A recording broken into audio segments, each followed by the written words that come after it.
Brad Williams, Excel Prime.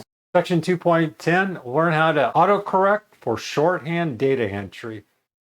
Excel includes quite a few built-in autocorrect terms, mostly to correct common misspellings, and you can add your own. Here's a display of the page. So you go to File, Options, Proofing, Autocorrect. So we go to File, Options, Proofing, Autocorrect, and then we have these options here.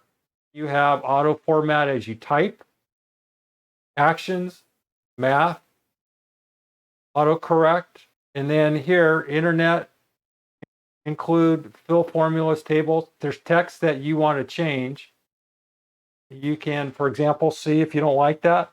If you want to make modifications, you can go through here and read up on this particular format. How it works, and if you go in and you go asking for help. So ask is not correct. You can go in and change that, be autocorrect. If English is your niche and you want perfection as you type, fine, go ahead and modify that. You can modify it just by going in here. You can also use the spell check, which is you can go to review. You see where it says spelling. You can use this tool. There's more tools available within Excel. Brad Williams, Excel Prime.